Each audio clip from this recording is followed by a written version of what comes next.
ছাত্র আন্দোলনের পর যেসব পুলিশ সদস্য এখনো কর্মক্ষেত্রে যোগ দেননি তাদেরকে আর যোগদানের সুযোগ দেয়া হবে না বলে সাফ জানিয়ে দিলেন স্বরাষ্ট্র উপদেষ্টা লেফটেন্যান্ট জেনারেল জাহাঙ্গীর আলম চৌধুরী। একই সাথে তাদের বিরুদ্ধে শৃঙ্খলা ভঙ্গের ব্যবস্থা গ্রহণ করা হবে বলেও হুঁশিয়ারি দেন তিনি।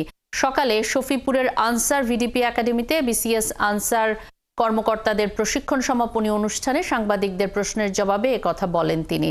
এ সময় জুলাই বিপ্লবের পর দেশে আইন শৃঙ্খলা পরিস্থিতির অবনতির সময় বাংলাদেশ আনসার ও গ্রাম প্রতিরক্ষা বাহিনীর জনজীবনে স্বস্তি ফেরাতে যে সাহসী ভূমিকা রেখেছে সেজন্য ধন্যবাদ জানান স্বরাষ্ট্র উপদেষ্টা।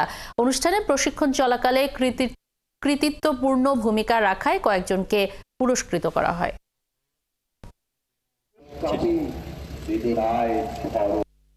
যারা কর্মযুদ্ধে এখনো জয়েন করে নাই তাদের আর জয়েন করতে দেওয়া হবে না এবং তাদের ক্ষেত্রে ডিসিপ্লিনারি অ্যাকশন নেওয়া হবে। তাদের থেকে কোনো ধরনের তাদের মাফ করা হবে না। তারা হয়তো এর ভিতরে কিছু কিছু আছে যারা বিভিন্ন অপকর্মের সাথে জড়িত, এই জন্যই তারা জয়েন করে নাই। যারা ভালো তারা সবাই জয়েন করে গেছে, আর যারা জয়েন করে নাই তাদের সংখ্যা খুবই নগণ্য। পুলিশ সদস্যদের কাজে যোগদান নিয়ে স্বরাষ্ট্র উপদেষ্টার বক্তব্যের আরও বিস্তারিত তথ্য নিয়ে আমাদের সাথে নিউজ সেন্টার থেকে যুক্ত আছেন সহকর্মী পারভেজ রেজা। পারভেজ, স্বরাষ্ট্র উপদেষ্টা যে বক্তব্য রেখেছেন তার খানিকটা শুনছিলাম। এই যে যারা এখনো কাজে যোগ দেয়নি তাদের বিষয়ে এই সিদ্ধান্ত নেবার কারণ কি এবং তিনি আর কি বলেছেন?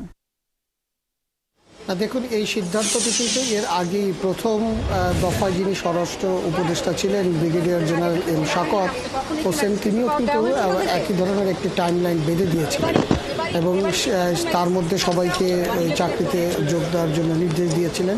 তো সেটি এখন উনি চূড়ান্তভাবে বললেন যে তাদেরকে আর এই আজকের পর থেকে আর তাদেরকে কোনোভাবেই তাদেরকে যোগ দিতে দেওয়া হবে না বা তারা আর চাকরিতে নেই, আপনি ধরে নিতে পারেন। এবং এটি সামান্য, আসলে এই সংখ্যাটা খুব বেশি নয়। তিনি যেটি বলেছেন এটি ঊর্ধ্বতন কর্তৃপক্ষ যারা রয়েছেন বেশিরভাগ, আমরা সর্বশেষ যে সংখ্যাটা জানি সেই সংখ্যাটি হলো 167 জন এবং সেটি যদি এর মধ্যে কেউ নতুন করে জয়েন করে না থাকে বা এই সংখ্যাটি এদিক ওদিক না হয়ে থাকে, তো সেই 167 জনের বেশিরভাগই কিন্তু ঊর্ধ্বতন কর্মকর্তা, অর্থাৎ এর মধ্যে যেটি রয়েছেন ডিআইজি রয়েছেন, এর মধ্যে অতিরিক্ত পুলিশ মহাপরিদর্শক রয়েছেন, এর মধ্যে বেশ কিছু এসপি রয়েছেন, এরকম ধাপে ধাপে ওসি পর্যন্ত অনেকে রয়েছেন এবং কিছু কিছু জায়গায় অল্প কিছু এসআই রয়েছে। তো সব মিলিয়ে এই তালিকাটি রয়েছে তারা শেষ পর্যন্ত চাকরিতে তারা যোগদান করেননি।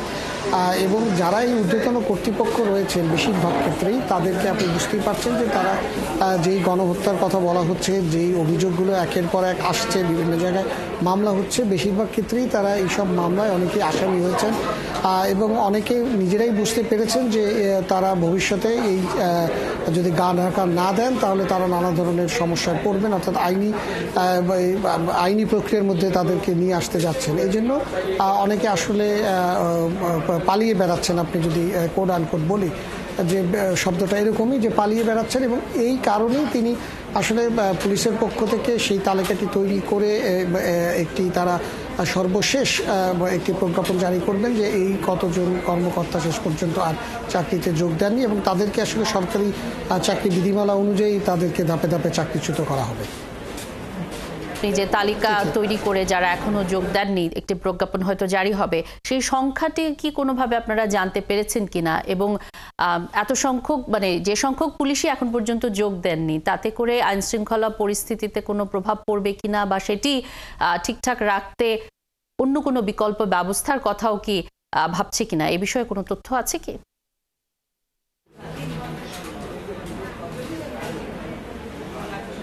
এটি আপনাকে আমি শুনতে পাচ্ছি না।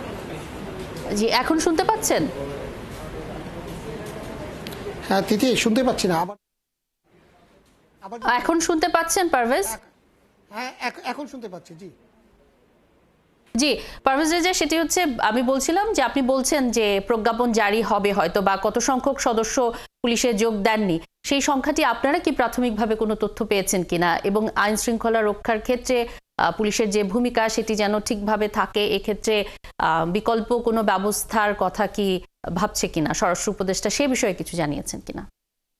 যে তথ্যটা আপনাকে আমি এর মধ্যেই দিয়েছিলাম যে আমরা যতদূর জানি এই সংখ্যাটা 167 জন এবং এটি কম বেশি হতে পারে।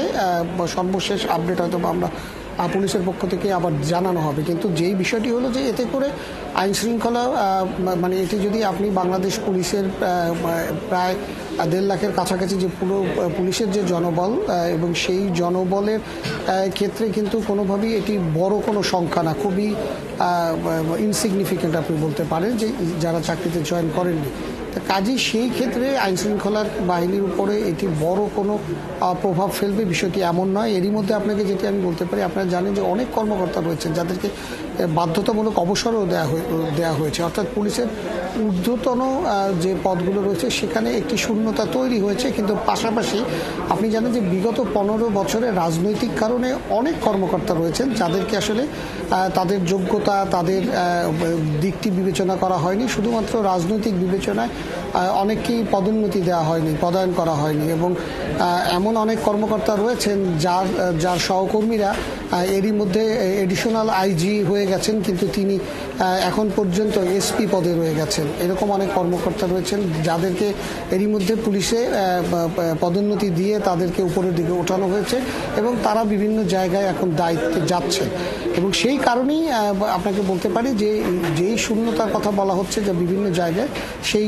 কাজগুলো কিন্তু এরই মধ্যে পুলিশ প্রশাসনে শুরু করা হয়েছে এবং যারা বঞ্চিত ছিলেন, যারা এই ধরনের রাজনৈতিক বিবেচনায় বা অন্য কোনো ব্যক্তিগত পছন্দ অপছন্দের বিবেচনায় দীর্ঘদিন ধরে পদোন্নতি পাননি, তাদেরকে পদোন্নতি দিয়ে তাদেরকে বিভিন্ন গুরুত্বপূর্ণ দায়িত্বে নেওয়ার ব্যাপারে পুলিশ প্রশাসনের ক্ষেত্রে গত 2 সপ্তাহ ধরেই আমরা দেখছি যে নানা ধরনের বদল হচ্ছে, নানা ধরনের পদোন্নতির চিঠি আমরা প্রতিদিনই কম বেশি পাচ্ছি। কাজে সেই শূন্যতাটা পূরণ হয়ে যাবে অচিরেই এবং যেটির মূল সংকট যেটা হলো পুলিশ প্রশাসনের মাঠ পর্যায়ে তাদের যে আগের মতো দৃশ্যমানতা সেটি বেশ এই 5ই আগস্টের পরে যে একেবারে শূন্যের কোটায় নেমে গিয়েছিল সেটি আস্তে আস্তে বাড়তে শুরু করেছে এবং এটি আরও কিছুদিনের মধ্যে পুরোটাই অর্থাৎ পুরো দেশ জুড়ে যদি এই যেটুকু সংকট রয়েছে সেটি যদি শেষ করা যায়, পদোন্নতি দিয়ে সব জায়গায় পদায়ন করা যায় এবং